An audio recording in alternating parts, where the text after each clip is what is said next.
이 시간 우리 하나님께서 주시는 말씀은 신약 성경 에베소서 6장 13절입니다. 에베소서 6장 13절입니다.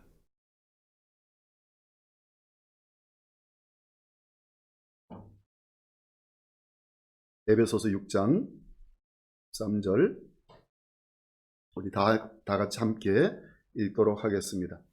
그러므로 하나님의 전신갑주를 취하라. 이는 악한 날에 너희가 능히 대적하고 모든 일을 행한 후에 서기 위함이라. 아멘.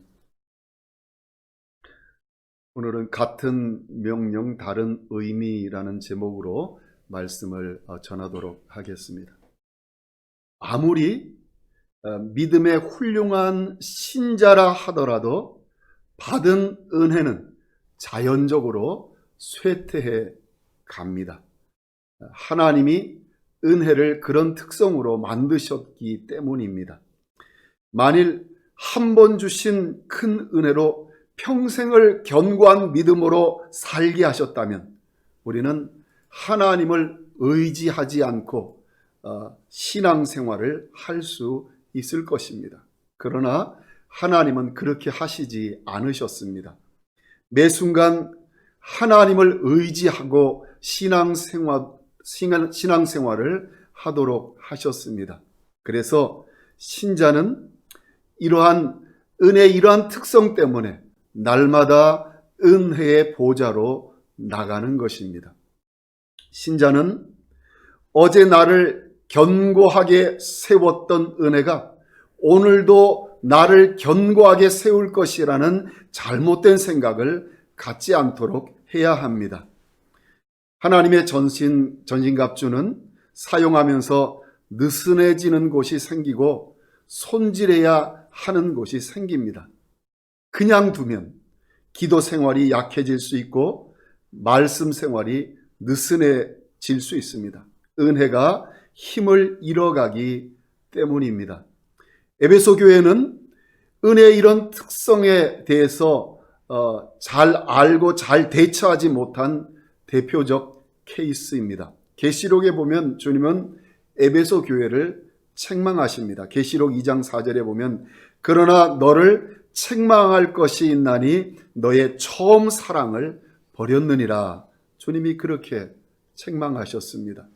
아마도 에베소 교인들은 작년에 받았던 은혜, 10년 전에 받았던 은혜, 그 은혜가 나를 믿음으로 든든하게 붙들어 준다고 생각했던 것 같습니다. 그렇지 않습니다. 신자는 전신갑주에 느슨해지고 손질할 부분을 고치고 자기 안에 은혜가 쇠퇴해 가지 않도록 주의해야 합니다. 오늘 본문을 통해 은혜의 쇠퇴에 대해 함께 묵상해 보려고 합니다. 바울은 오늘 본문 13절에서 그러므로 하나님의 전신갑주를 취하라라고 합니다. 그런데 우리가 전에 묵상했던 11절에서 이미 하나님의 전신갑주를 입으라라고 명령을 했었습니다. 이 두 번의 명령은 하나님의 전신갑주를 입는다는 데는 동일한 명령입니다. 그런데 오늘 본문의 13절의 명령은 또 다른 의미를 함께 포함하고 있습니다. 오늘 본문에서 취하라라고 번역된 헬라어 단어는 두 단어를 이렇게 합해서 만든 합성어입니다. 다시라는 단어와 취하라라는 두 단어를 합쳤습니다. 그래서 원래의 의미는 다시 취하라입니다. 그래서 내버려 두었던 것을 다시 붙들어라. 잃어버린 것을 회복하라. 그만두었던 것을 다시 시작하라라는 이런 의미들을 가지고 있습니다. 신자의 전신갑주는 전투를 하는 시간이 지나면서 많은 충격을 받아 상하기도 하고 낡아지기도 합니다. 그래서 느슨해지는 부분이 생기고 손상되는 부분들이 생깁니다. 이 상태로 그냥 놓아두면 죄에게 신자는 패하게 됩니다. 예를 들면 다윗은 불의하게 자기를 죽이려고 했던 사울에게조차 불의를 행하지 않도록 그의 호심경을 입고 있던 사람이었는데 우리아의 아내를 취하려는 유혹을 받을 때에는 그의 호심경이 망가져 있었습니다. 그러자 그는 간음과 거짓과 살인의 죄를 범하게 됩니다. 믿음의 조상 아브라함조차도 믿음의 방패가 망가지자 죽음에 대한 두려움 때문에 아내를 바로에게 또 아비멜렉 왕에게 넘겨 주었습니다.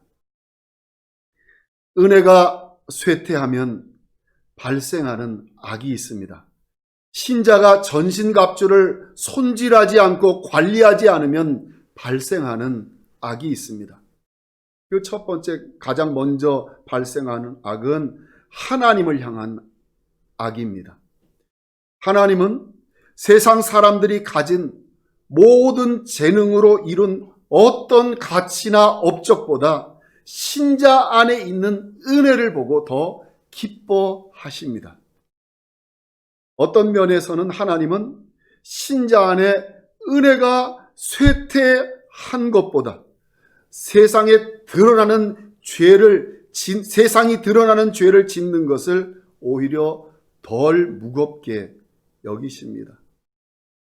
세상은 그들에게 주신 재능을 가지고 시간, 물질, 기회 등 하나님의 것을 도둑질하여 남용하고 오용합니다.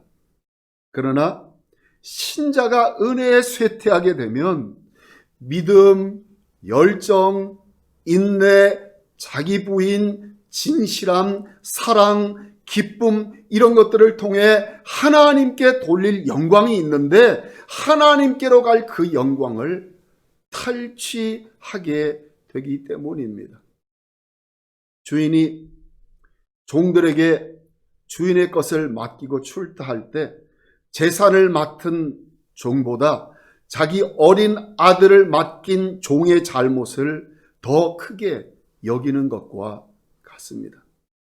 불신자와 신자가 똑같이 해를 끼친다면 신자의 부주의한 삶으로 말미암는 해는 하나님의 마음을 더 아프게 합니다. 두 번째로 이웃을 향한 악이 있습니다. 신자 안에 은혜가 쇠퇴하면 주변의 믿음의 형제 자매들이 이 신자의 안에 있는 은혜를 통해 누리도록 되어 있는 분깃을 누리지를 못하게 됩니다. 몸에 상처가 있고 염증이 생겼는데 치료하지 않으면 몸의 다른 모든 지체들이 고통을 겪게 됩니다. 요한일서 5절에 보면 서로 사랑하라고 명령합니다. 그럼 우리가 어떻게 서로에게 우리의 사랑을 보여줄 수 있다고 합니까? 그 다음 절에 이렇게 말씀하십니다. 사랑은 이것이니 우리가 그 계명을 따라 행하는 것이요. 이웃에 대한 그러므로 가장 큰 악은 신자가 죄를 짓는 것입니다. 죄를 지면서 복음을 가리우는 것입니다. 죄를 짐으로 하나님께 나아갈 수 있는 길을 가로막는 것입니다. 죄를 지으면서 하나님께로부터 오는 나를 통해 다른 사람에게 이르는 그 은혜의 길을 막는 것입니다. 세 번째로 자기 자신을 향한 악이 있습니다. 신자 안에 은혜가 쇠퇴하면 그 안에 기쁨과 만족이 사라집니다. 그래서 하나님의 계명 하나하나가 무거운 것이 되고 신자의 영적 의무 하나하나가 번거로운 것으로 변해버립니다. 반면에 마귀의 힘은, 유혹의 힘은 더욱 강력하게 느껴집니다. 하나님께 순종하는 것이 그래서 너무 어려워집니다. 그에게 기쁨이고 만족이 되어야 할 신앙생활이 지기 힘든 무거운 짐이 되어 버립니다. 그렇다면 신자가 자기 안에 있는 은혜가 쇠퇴해 가지 않도록 하는 것이 참 중요한데, 자기 안에 은혜가 쇠퇴했다는 것을 어떻게 판단할 수 있습니까? 어떻게 진단할 수 있습니까? 은혜가 쇠퇴하면 나타나는 증상들이 있습니다. 이번에 코로나 바이러스가 이렇게 도는데 이런 증상이 나타나면 코로나 바이러스이다라는 그런 증상들이 있습니다. 이런 증상들이 나타나는지 아닌지를 살펴보면 내 안에 하나님의 은혜가 쇠퇴했는지 아닌지를 알 수 있습니다. 이 증상들은 세 가지로 나눌 수 있습니다. 첫 번째 증상들은 죄의 시험과 관련된 증상들입니다. 두 번째 증상들은 예배의 의무와 관련된 증상들입니다. 세 번째 증상들은 세상에서 우리가 하는 의무와 관련된 증상들입니다.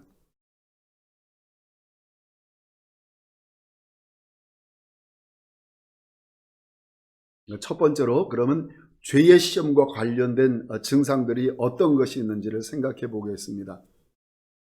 먼저 예전처럼 죄가 내게 침입해 오는 것을 빨리 알아채지 못하는 증상입니다. 다윗은요, 사울의 옷자락을 칼로 베고 나서 마음이 고통스러웠습니다. 그러나 밧세바를 지붕 위에서 쳐다볼 때 죄가 다가오고 있다는 것을 알아채지를 못했습니다. 은혜가 쇠퇴했다는 것입니다. 둘째로 죄의 침입을 발견을 했는데도 죄에 대항해서 기도하지 않고 거룩한 열심과 분개가 일어나지 않는 증상입니다. 죄가 들어왔는데도 그래서 그냥 방치해 둡니다. 더 나아가서 죄가 침입해 들어왔는데 그것을 반기며 즐거워하는 것입니다. 세 번째 증상은 죄의 유혹을 저항하는 이유나 또는 또 죄를 짓고 나서 슬퍼하는 이유가 복음적인 이유가 아니라 육신적 이유인 증상들입니다.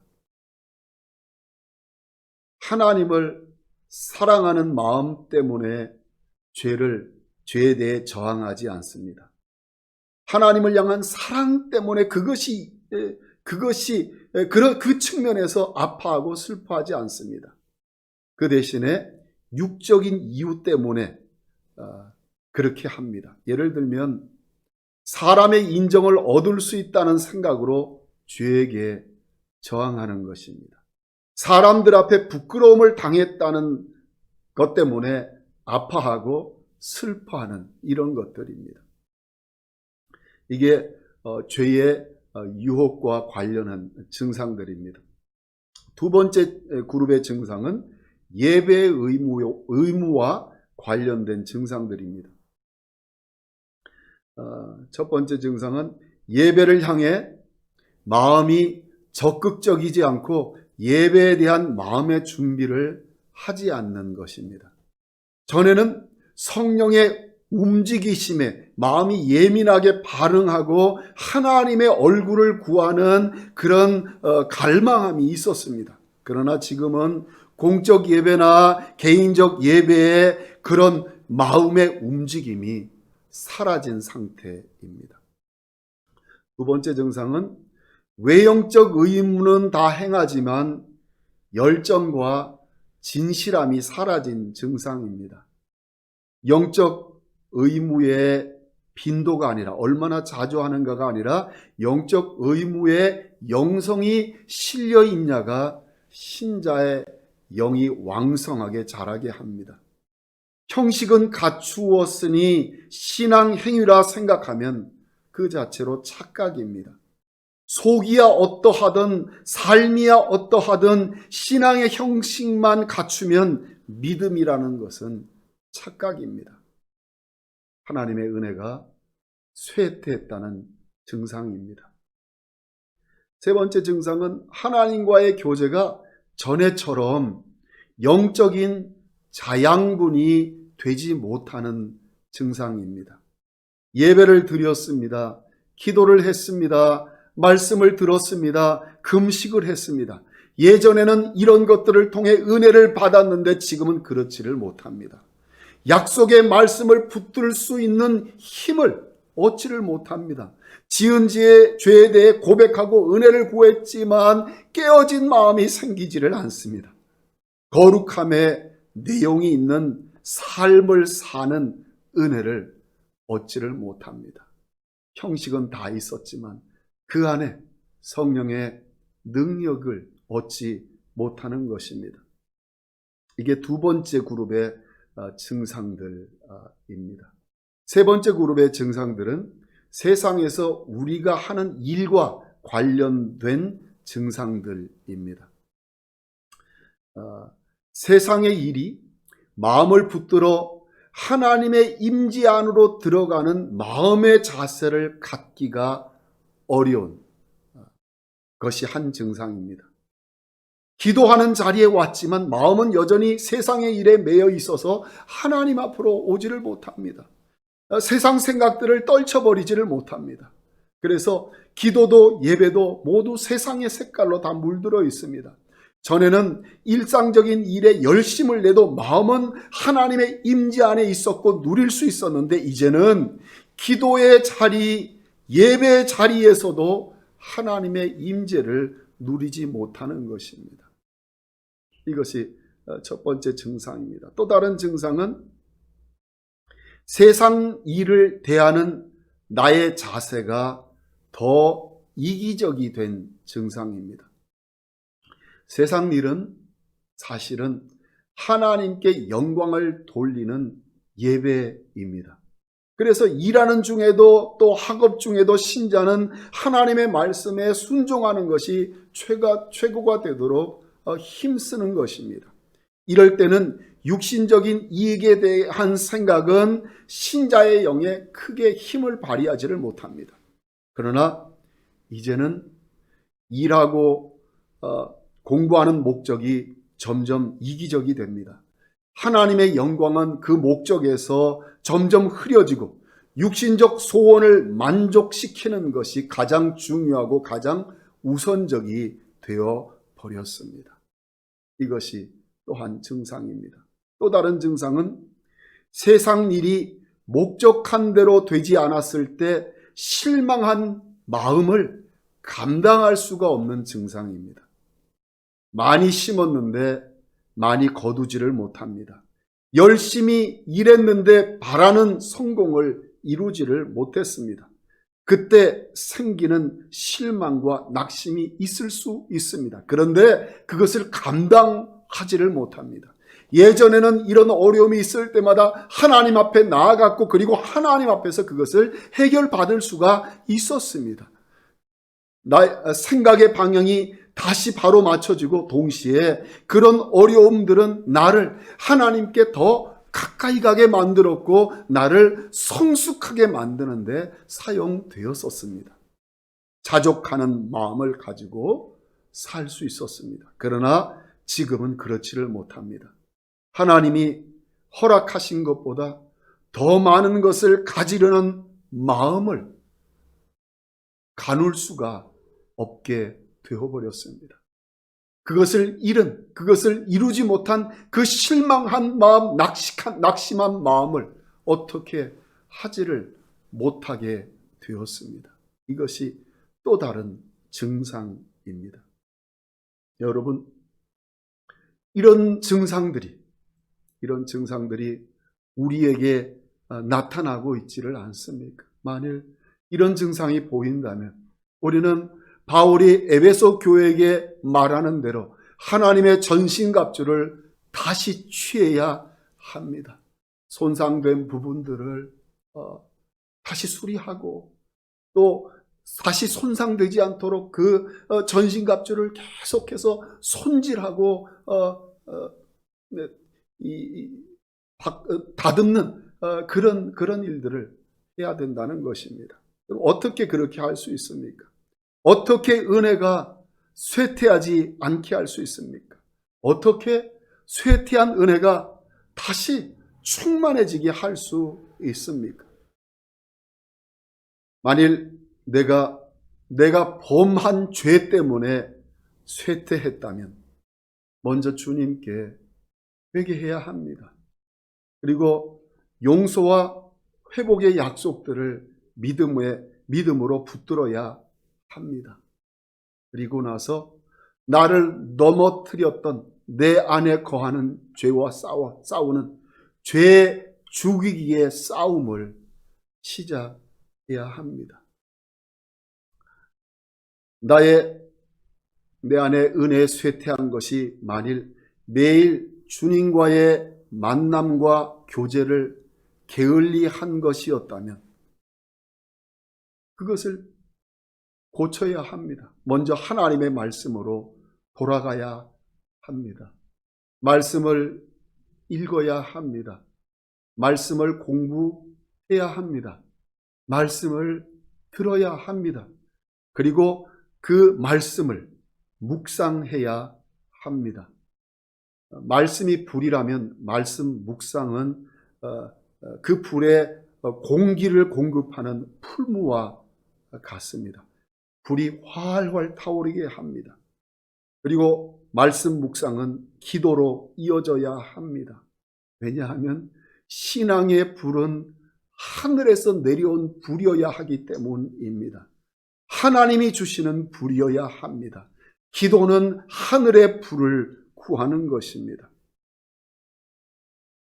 우리가 이렇게 나의 전신갑주를 손질하고 상한 부분을 고치고 손상된 부분을 다시 수리를 하고 또 나의 전신갑주가 상하지 않도록 계속 관리하는 이런 일들, 이것들을 이렇게 하게 될 때 우리의 안에 있는 은혜는 쇠퇴해가는 것이 아니라 점점 힘을 더해가고 왕성해가고 더 자라가게 되는 것입니다.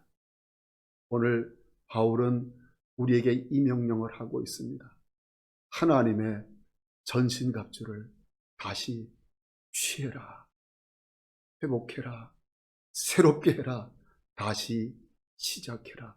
오늘 이 아침에 성령께서 여러분과 저에게 말씀하시는 이 말씀에 우리가 믿음으로 응답하도록 우리를 붙들어 주시기를 바랍니다. 우리 모두가 견고한 신앙인으로 세워질 수 있도록 하나님께서 복 주시기를 주님의 이름으로 축원드립니다. 기도하겠습니다. 살아계신 아버지 하나님, 에베소 교회 성도들을 향해 하나님의 전신갑주를 다시 취하라고 명령했습니다. 그런데 이 교회는 시간이 흐르면서 자기 안에 있는 은혜를 쇠퇴하는데 그것을 관리하지를 못했고, 그래서 결국 첫사랑을 잃어버린 교회가 되고 말았습니다. 아버지 하나님, 오늘 이 아침에 우리들에게 주시는 성령의 음성을 우리가 듣게 하여 주옵소서. 우리의 전신갑주를 다시 취하게 하여 주옵소서. 하나님, 죄를 범해서 우리의 은혜가 쇠퇴했다면 회개하고 주님께 돌이키게 하시고 죄를 죽이는 싸움을 하게 하시고 매일 주님의 은혜의 보좌에 나아가는 것을 게을리했기에 우리의 은혜가 쇠퇴했다면 하나님, 열심을 내어 주님께 나아가게 하여 주옵소서. 그리하여 우리 모두가 믿음의 견고한 하나님의 사람들로 서게 하여 주옵소서. 예수님 이름으로 기도드리옵나이다. 아멘. 지금은 우리 구주 예수 그리스도의 은혜와 하나님 아버지의 그 크신 사랑과 성령의 감동, 감화, 교통 충만케 하시는 역사가 하나님의 전신갑주를 다시 취하기를 소원하시고 다짐하시는 이 예배 참석하신 우리 모든 하나님의 자녀들 위에와 그들의 생애와 가정과 일터 위에 주님의 피값 주고 사신 이 교회 위에 이제로부터 영원토록 함께 계실지어다. 아멘.